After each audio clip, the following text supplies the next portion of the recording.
guys, it's me again, Krin, at your service. Today's video, gagawa tayo ng panibagong tutorial video.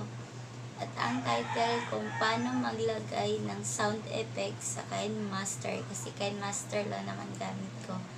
At itong tutorial na to, may nag-request lang sa akin. Kaya tulong na lang din po sa inyo. Ang sabi po niya, si ano po yung nag-request. Eto po siya. Wait, sana yun, nawala. Shout out pala sa'yo. Si Joycey Jan Jade. Sabi niya, hello po ate, paano po mag-edit ng tunog sa vlog gaya po na napanood namin dyan ngayon. Kunwari po, sabi niyo, tweet. Tapos may tumawa po, yung parang ganon. Ituturo ko yan sa inyo guys. Syempre, share ko din sa inyo yung konting kaalaman. Di naman ako yung madaming nalalaman. Syempre, konti pa lang yung nalalaman ko kasi bago lang din ako sa YouTube. Tapos, i-share ko yan sa inyo. Thank you po pala sa aking isang tutorial yung paano maglagay ng cover po to sa inyong YouTube channel. 7.6k views na po siya ngayon. Thank you po sa lahat. Grabe, nakakataba ng puso na makikita mong may kusang manood, may kusang mag-comment na salamat, thank you. Sama nito, ang daming comment. At ito guys, ituturo ko sa inyo kung paano maglagay ng sound effects sa KineMaster kasi KineMaster po yung gamit ko. Sana panoorin nyo hanggang dulo para maintindihan nyo. At let's go! Screen record ko na lang po guys dito po. O di kaya hold na lang, no? Wala na lang yung mukha ko kasi nakakaano yung mukha ko. And let's start! Mga sound effects.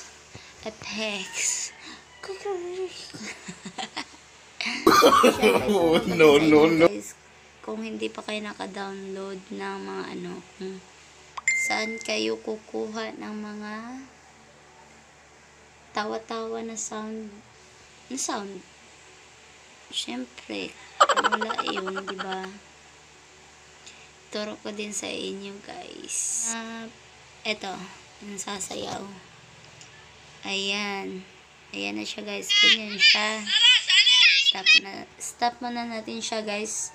Punta muna tayo sa kung saan tayo makakuha ng ganitong mga sound effects. Ito, kung saan natin kinukuha yung mga ganito. Yan. Exit muna tayo sa KineMaster.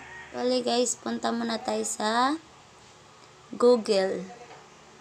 Google muna tayo. And then, search natin guys. MP3 juice. Yan. Pindot natin yan siya. MP3. Pindot natin. MP3 juices. Yan. Diyan guys, mag-search ka na din yung mga funny sound. Ito, funny sound effects. No copyright guys. Yan, no copyright. Tapos, yan, pwede mo na i-try yung play. Tapos play mo na yan. Try mo. Tapos pindutin mo lang yung download guys. Direct na yan siya doon sa audio mo guys. And then, kasi tapos na ako mag-download yan, i-start na natin yung pag-edit. Diba guys, bilis lang mag-download ng mga no copyright sound effects guys. Tapos dito, diba yan, lagyan natin siya ng tawa. O di kaya, wow. Meron din akong wow dito. Ito, wow. Pindutin mo lang yung, plus. Parang plus, guys. Yan. Ayun, nag-add na siya sa baba. Ayun, ito guys. So, yun. Yan. Okay na siya. Tapos, pindutin natin kung meron ba. Start muna tayo. Yan.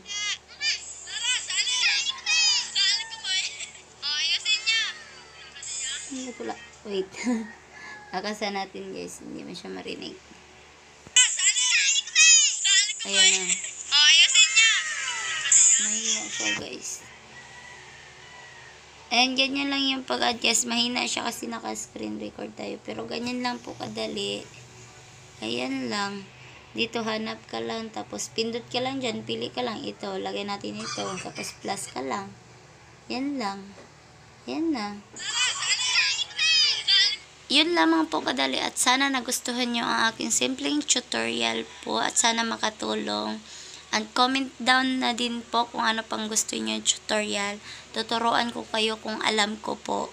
Kasi syempre, konti lang po din yung alam ko. Sana nakatulong po ito. Kung hindi ka pa nakasubscribe, please subscribe and hit the bell na din para lagi notify sa mga upcoming videos ko. Thank you for watching. God bless all.